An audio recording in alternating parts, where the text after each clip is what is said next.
Maka itulah alasan ketika kemudian saya ditawari beberapa program di TV yang awalnya saya menolak. Saya menolak. Guru saya, guru kita semuanya, Maulana Habib Lutfi bin Yahya Pekalongan, beliau mengatakan, nah, kalau kamu terus menolak permintaan kontrak di TV supaya kamu bisa ngisi di dalamnya, selamanya kalau kamu menolak, maka wilayah dakwah Middle Heights itu sudah dikuasai oleh minhum. Orang-orang Ahlus Sunnah wal Jamaah Nahdiyah seperti kita, itu nggak akan bisa masuk.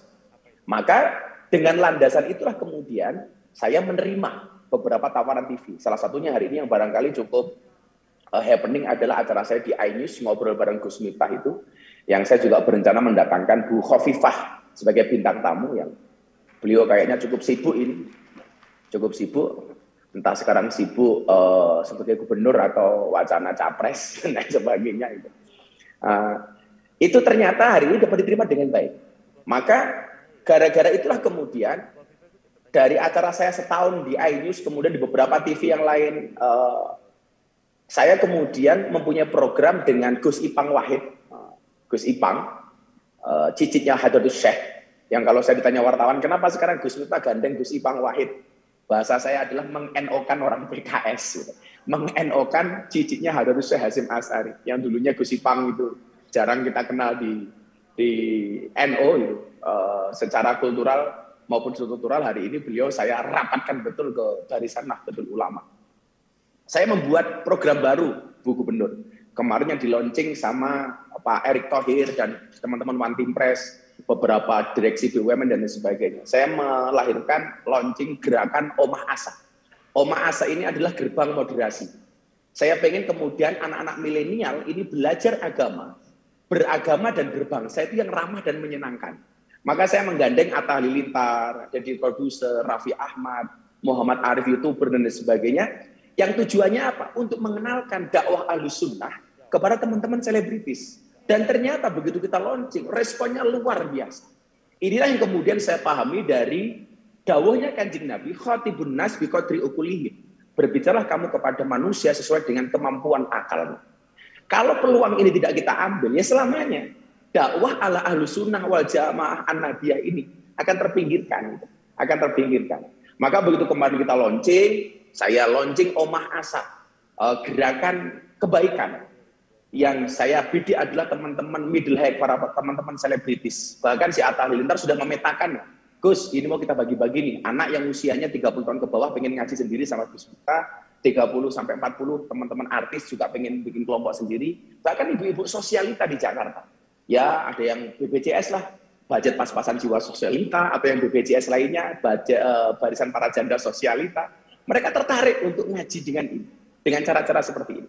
Maka saya berharap teman-teman santri yang sekarang ragu bagaimana kemudian masa depan saya. Yuk kita buang jauh-jauh keraguan itu.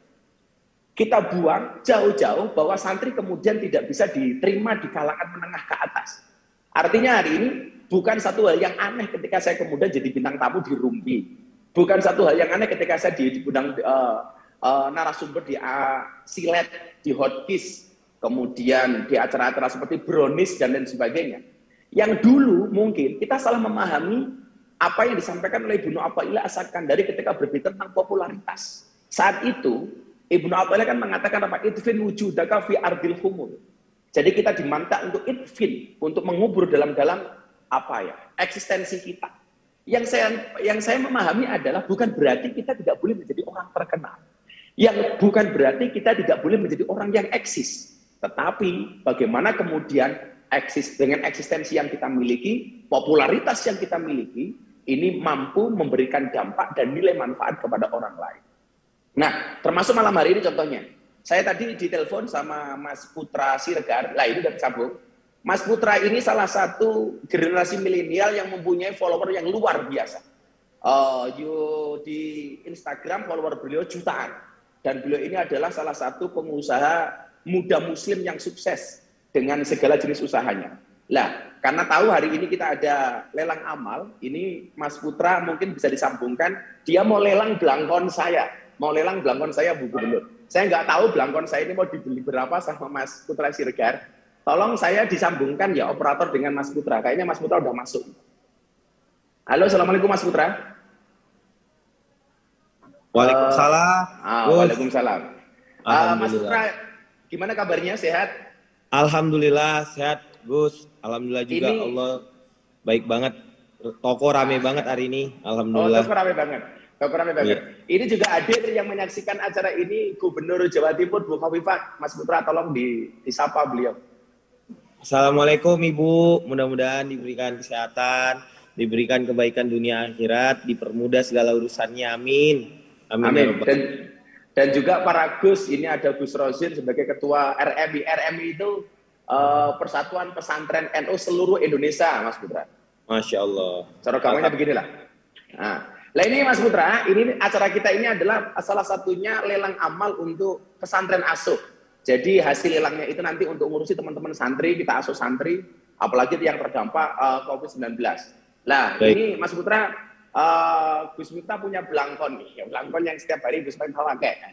Ini Baik. tadi kayaknya dari lelang amal belum dapat banyak. Yang saya pikir manfaatnya begitu luar biasa. Ini juga perlu teman-teman tahu, sahabat-sahabat yang lain tahu, pemirsa tahu, ini Mas Putra ini termasuk salah satu besok inisiator penggerak Omah Asa. Omah Asa bersama Atta Halilintar dan lain sebagainya, yang ngurusi teman-teman pengajian artis. Kira-kira Mas Putra tertarik nggak untuk lelang belangkonnya Gus Miftah? Tertarik Gus. Saya mikirnya tadi lelangnya di Instagram. Saya rasa kalau di Instagram Sultan-Sultan pada ini semua pasti pada mampir semua. Besok kita lihat, kita buat spesial, nanti kita live Instagram bareng dengan RMI, dengan Bila Perlu, dengan Ibu Gubernur, dengan Mas Putra, dengan Gus Miftah. Ini kita nodong saja ini, Mas Putra. Ini lelang amal dengan membeli belangkon Gus Miftah disumbangkan untuk santri se-Indonesia. Mas Putra berani ambil berapa nih? Belangkonnya Gus Miftah untuk santri Indonesia. Ini sebenarnya menarik sekali ya, Gus, idenya. Maksudnya yang dilelang tuh belangkon gitu. Makanya ini tadi saya pakai, saya copot, saya sisiran, ini supaya nanti langsung besok saya ke Jakarta langsung saya kirim ke Mas Putra ini. Siap, Gus. Berapa ya ini? Ini lelangnya untuk buat Ini, amal lagi ya? Buat amal, nggak buat Gus Miftah, tapi langsung kita sumbangkan ke rekening RMI, ke rekening santri. Rekening santri. Untuk ngurusi santri se-Indonesia. Berapa Mas Putra mau beli? Belangkonnya Gus Miftah. Kita lihat para pemirsa. Disaksikan Bu Gubernur. Disaksikan Bu Gubernur. Berapa Mas Putra? Berapa ya? 100 juta ya kali ya, Gus? 100 juta. Gimana Bu Gubernur? Ini mau dibeli sama Mas Putra 100 juta belangkonnya Gus Miftah. Ini belangkon yang pernah saya bawa ngaji ke Aljazair dan juga dulu di Jeddah dan beberapa kali umroh. Mas Putra berani 100 juta atau menambah dikit? Berapa ya? Menambah dikit lah. Boleh Gus, 200 juta. Boleh. Siap, 200 juta. 200 juta untuk RRI. Jadi belangkon Gus Miftah. Terima kasih Mas Putra, ini luar biasa. Terima kasih, nanti rekening RMI akan langsung dikirim ke teman-teman PS Store, teman-teman dari usahanya Mas Putra ini. Mungkin bisa nyapa Gus Rozin sama Bu Gubernur sebagai Ketua RMI, Gus Rozin sama Bu Gubernur. Kenapa Mas Putra mau nyumbang? Alasannya apa, disampaikan, silakan.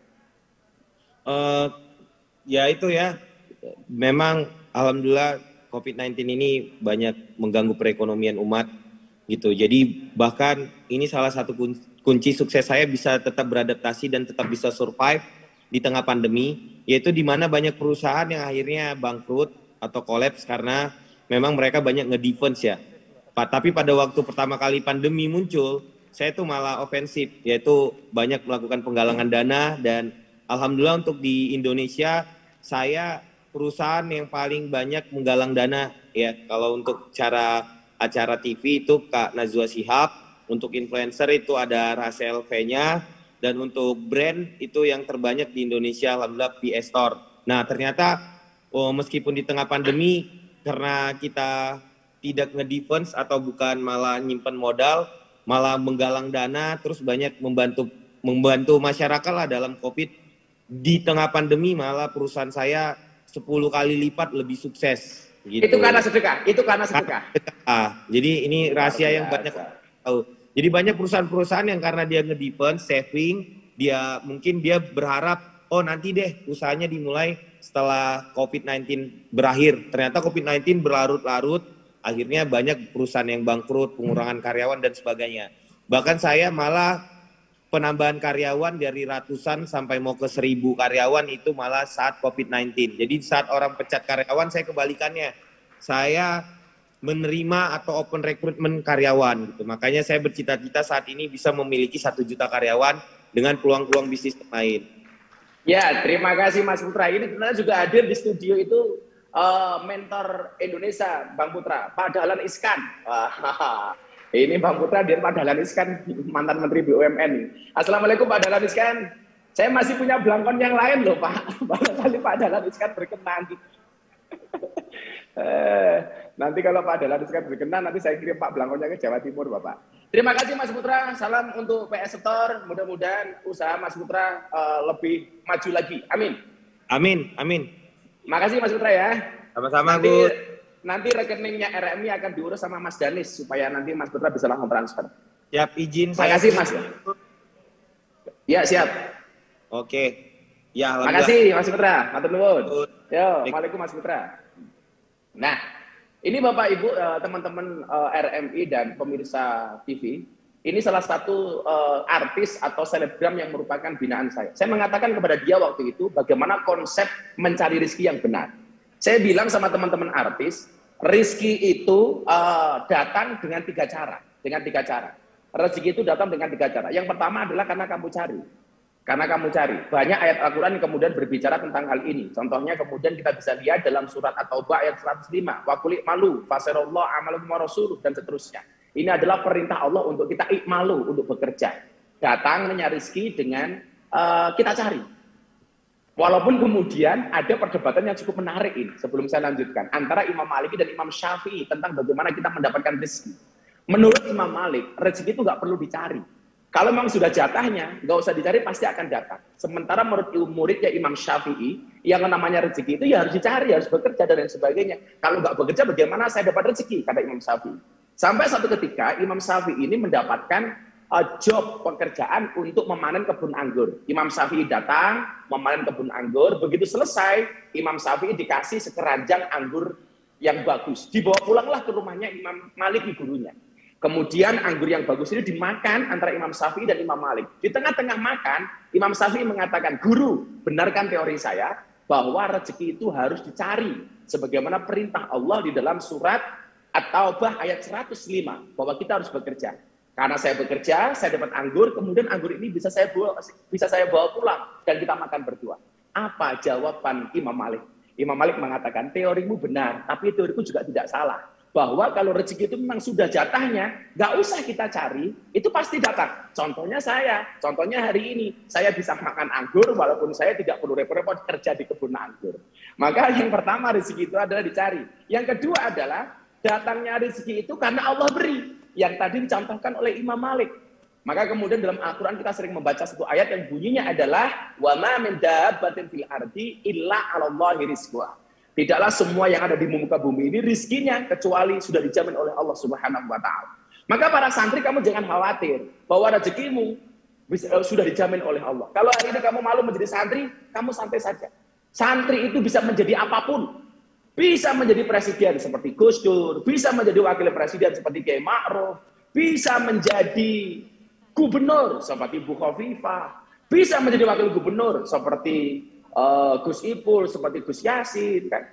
Bisa menjadi wali kota, bupati banyak, dan bisa menjadi kiai viral. Contohnya Gus Miftah. Nah, kita bisa menjadi apapun, Yang penting kemudian yang perlu kamu lakukan adalah kamu perlu ingat yang disampaikan oleh Ibnu Athaillah As-Sakandari dalam kitab Hikam yang dia mengatakan ar-raja'u ma qaranau amalun wa illa fa huwa umniyatun. Yang namanya harapan itu adalah satu keinginan yang kamu wujudkan dengan amal dan perbuatan.